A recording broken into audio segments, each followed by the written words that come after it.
The sky burned for 7 days before the silence fell. Cities that once shimmered with human brilliance lay hollowed out, their towers split and blackened like bones jutting from scorched earth. The Galactic Coalition called their campaign a cleansing, though even among their kind, the word had begun to sound uneasy. Humanity, they declared, had been erased. Yet the truth, like the embers still glowing beneath the ash, was not so simple. General Korvac of the Coalition stood aboard the warship Valor Triumphant, gazing down at the ruined planet with the detached pride of a conqueror. His armor gleamed under the pale light of the viewports, etched with the sigils of a dozen victorious campaigns. To him, Earth was no different from the others, just another name to be carved into the long ledger of subjugation. Their resistance was remarkable, he admitted to the assembled officers, his voice a low growl, but brief. The human species is extinguished. The war is over. Commander Theron, standing at his side, did not answer immediately.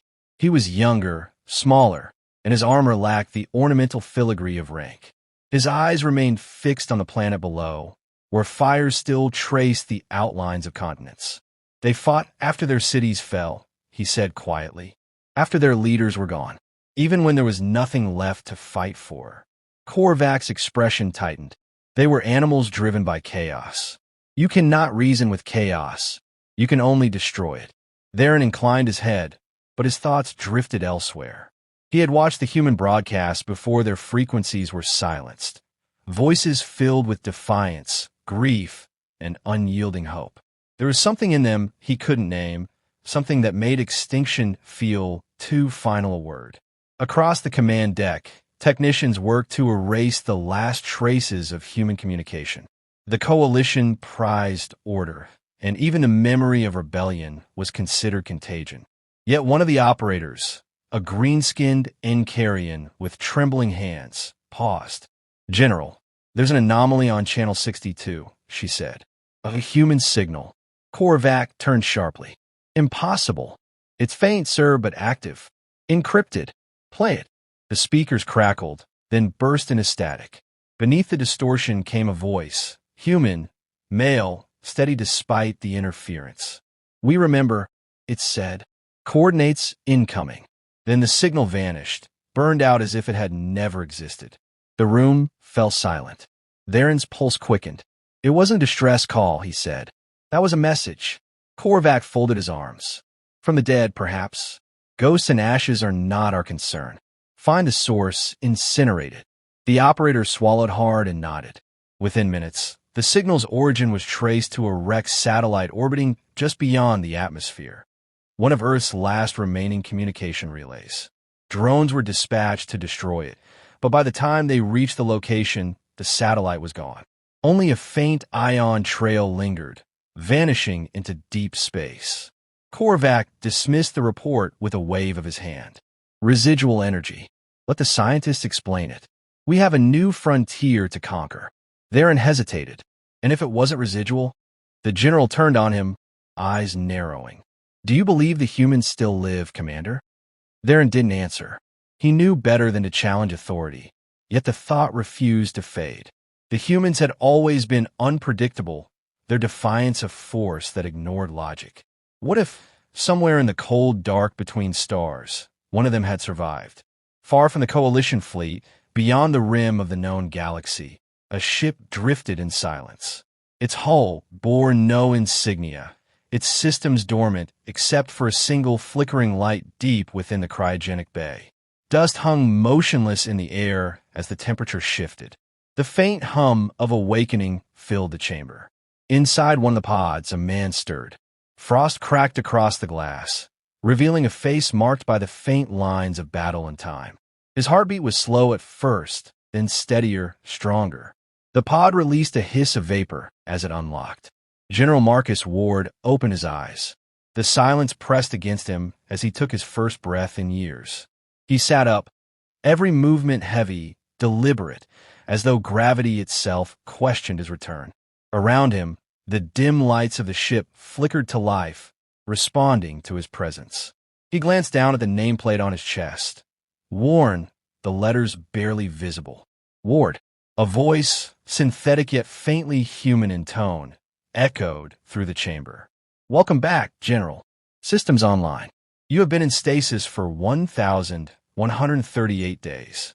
Ward swung his legs off the pod and placed his feet on the cold metal floor. His voice was rough but calm. Status report. Cryo integrity. Stable. Power reserves. 42%. No active distress signals detected. He frowned. An Earth. The pause was long enough to tell him the answer. Destroyed, the voice said. Population 0. Ward closed his eyes. Images flickered in his mind. The last battle over the Atlantic, the final evacuation order, the blinding light of orbital bombardment. He had expected death. Instead, he'd been entombed in sleep, the universe moving on without him.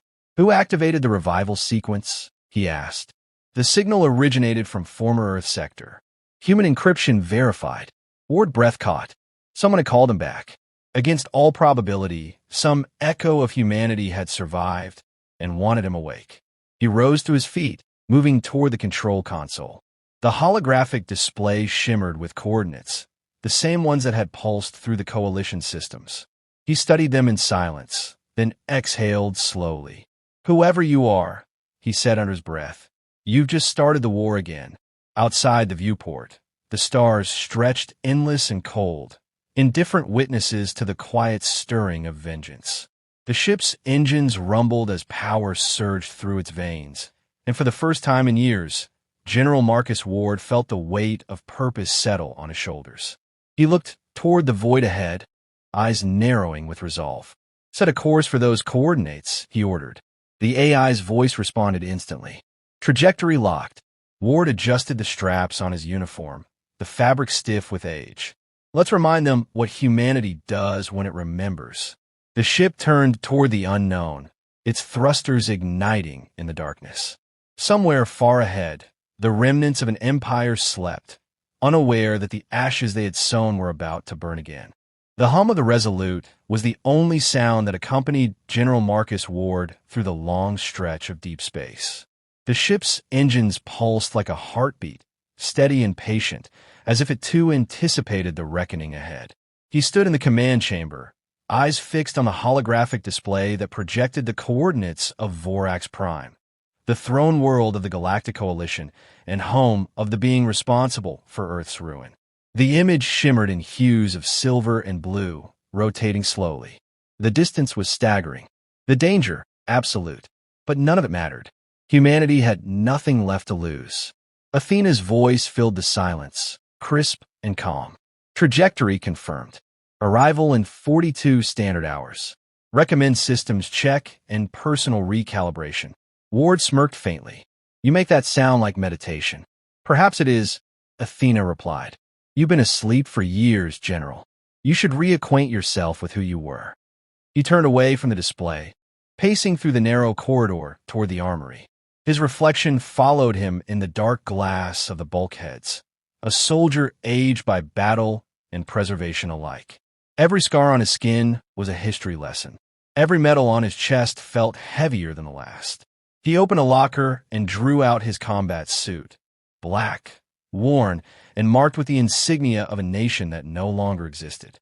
As he locked each piece into place, he could almost hear the echoes of the men and women who once followed him. He remembered Maya Chun, her quiet resolve as the last communications tower fell.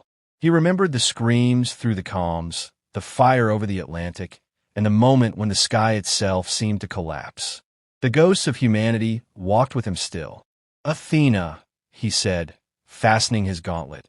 What's the current status of their defenses? Vorax Prime maintains orbital shields powered by 6 fusion cores beneath the royal citadel, Athena answered. The probability of direct penetration without authorization is 0.0007%. Ward smiled without humor. So there's a chance. The AI hesitated, interpreting his tone. I assume you have a plan. Plans are for people who expect to come back, he said. I just have intent. When the Resolute broke through the veil of hyperspace, Vorax Prime emerged before him, a storm-racked world of jagged obsidian peaks and lightning-charged clouds. Its atmosphere churned with perpetual tempests, as though the planet itself disapproved of its rulers. The city that crowned its largest continent gleamed with alien precision. Spires of dark metal piercing through the storm, glowing veins of blue energy connecting towers like arteries. Somewhere within that fortress sat the king, the architect of humanity's fall. The ship descended silently through the clouds, shrouded in a stealth field derived from stolen alien tech. Ward's landing craft disengaged from the main hull and dropped into the atmosphere. Lightning flared across the canopy, illuminating the angular towers below. "Athena," he said, tightening his harness, "prepare my disguise." Activating diplomatic transponder. Forged credentials authenticated. "You are now General Varen of the Zal Dominion." Ward adjusted his voice modulator and smoothed the insignia on his borrowed armor. The Coalition's bureaucracy, bloated and self-satisfied, had grown lazy in its victory. The king's court entertained countless envoys from subjugated species, all eager to grovel for favor. No one would expect the last human to walk among them. The craft touched down on a landing platform overlooking the citadel. A squad of guards approached, tall, angular beings with skin like polished stone, their eyes luminescent beneath their helmets. One scanned his credentials, nodding with the mechanical indifference of routine. "General Varen, His Majesty has granted you audience. You will follow protocol and remain unarmed." Ward smiled beneath his helmet. Of course. He had already accounted for their scanners. The compact pulse weapon embedded within his gauntlet was invisible to their sensors, its energy signature masked as life support hardware. The corridors of the citadel were impossibly vast, illuminated by streams of blue light that pulsed in rhythm with the city's energy grid. Every surface gleamed. Every guard moved with rehearsed precision. Ward's footsteps echoed faintly as he followed his escort through towering halls adorned with banners of conquest.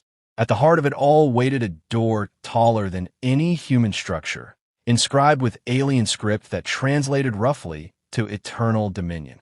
It opened without sound. Inside, the king's chamber stretched like a cathedral of metal and stormlight. The monarch sat upon a throne carved from the bones of extinct creatures, his armor a fusion of flesh and machinery. His eyes glowed faintly, cold and ancient. Around him stood his inner circle, commanders in blue, green, and violet uniforms, each representing a world conquered in his name. Ward stepped forward and bowed slightly. "Your Majesty, I bring greetings from the Dominion of Zal. My Emperor extends." The king raised a hand, silencing him. "Spare me diplomacy. You come because you fear us. Speak your purpose." Ward straightened, his tone level. "I come to discuss what you've awakened." A murmur rippled through the chamber. The king's expression remained still, curious. "And what would that be?" "Consequence," Ward said. The king's amusement was subtle but sharp. Humans spoke of consequence. "They're dust now." Ward's jaw tightened. He removed his helmet, letting them see his face. Human, scarred, unmistakable. The room froze. Weapons shifted. The king rose from his throne, towering over him. "Impossible," he hissed. "Very possible," Ward replied.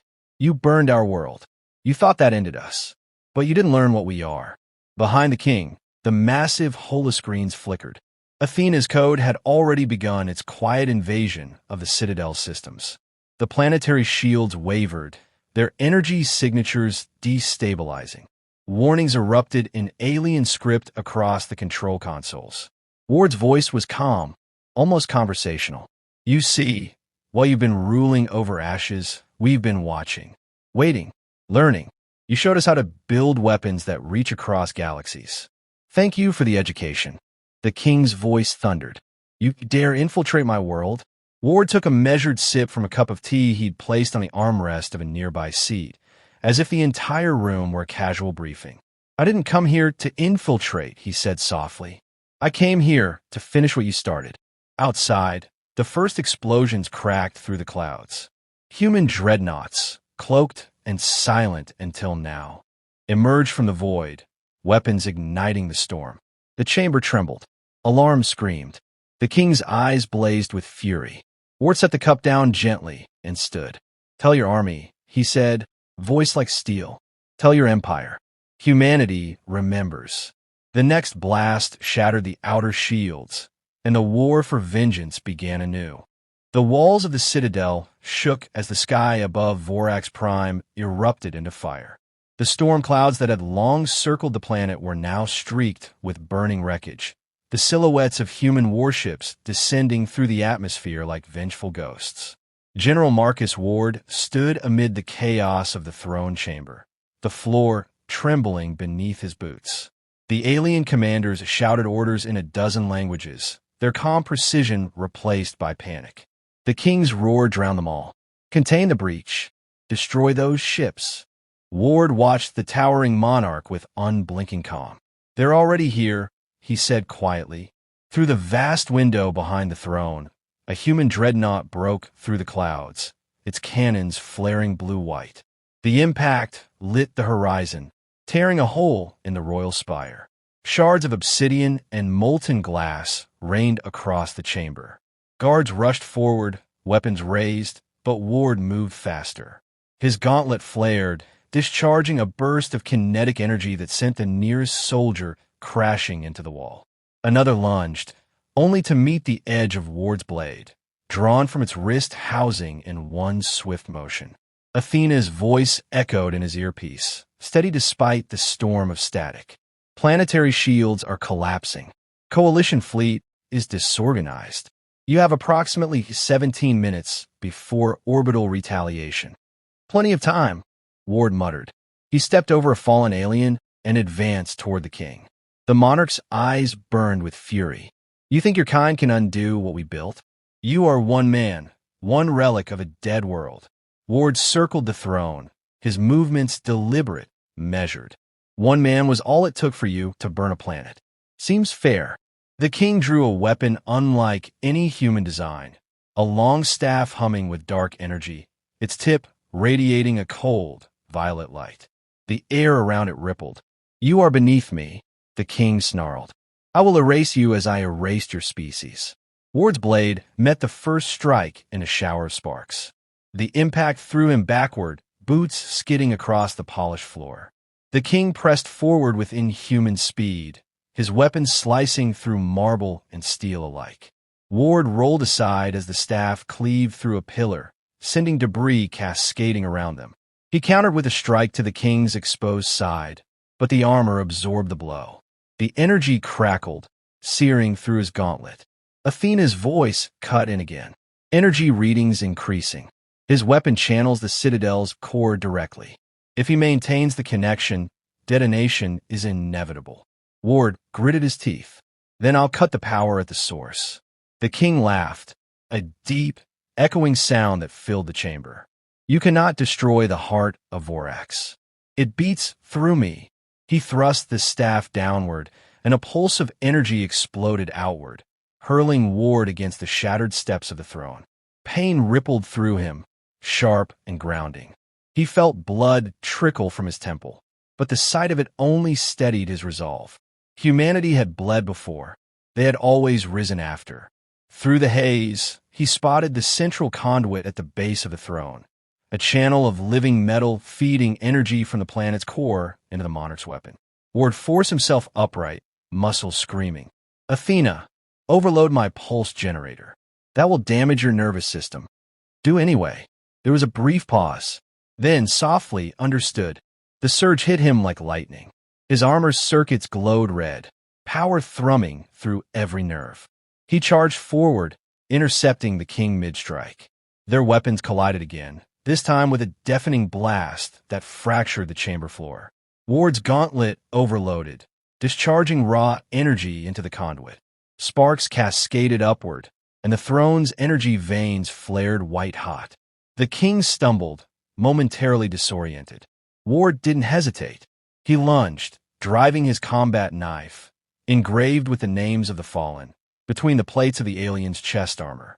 The king roared, a sound that shook the room, but Ward pushed deeper, his voice steady even through the chaos. "This is for Earth." The energy conduit ruptured. Light consumed the chamber, swallowing both soldier and monarch in a storm of molten fire and sound. When the glare subsided, Ward was kneeling beside the fallen king, the weapon still embedded in his chest. The alien's eyes dimmed slowly, disbelief frozen on his face. "You cannot win," he gasped. Ward's breath came heavy, but his words were clear. "We already have." Outside, the human fleet broke the last of the Coalition's defenses. The skies of Vorax Prime filled with the glow of victory and devastation. Alien strongholds burned. Their war machines fell silent. Across the system, the surviving human forces broadcast a single message in every known language. "We are not extinct. We are humanity." Athena's voice returned, softer now. "Core collapse imminent. You must evacuate." Ward staggered to his feet, the world around him trembling. He turned one last time toward the dead king, then to the shattered view beyond the chamber where lightning traced the horizon. "I'll be right behind you," he lied. He made his way through the fractured halls, the air thick with smoke and falling ash. The once pristine corridors were now twisted ruins, glowing with fissures of molten light. Each step echoed with the ghosts of the fallen, those who had fought, who had burned, who had refused to vanish quietly. When he reached the evacuation platform, the Resolute hovered above, battered but alive. Athena guided the craft closer. Planetary detonation in 60 seconds. "General, you must board now." Ward looked back at the citadel as it began to crumble, the towers collapsing into the storm. "Not yet," he whispered. He opened a comm channel to the fleet. "This is General Ward. Mission complete. Fall back to safe orbit." "General, you won't make it out." "Didn't plan to," he said. He turned his gaze toward the burning horizon. The ship hovered a moment longer before Athena spoke, her voice laced with something almost human. "Goodbye, Marcus." "Goodbye, Athena." The citadel imploded, the shockwave rippling across the landscape. From orbit, Vorax Prime was a dying ember, collapsing inward beneath the weight of its own arrogance.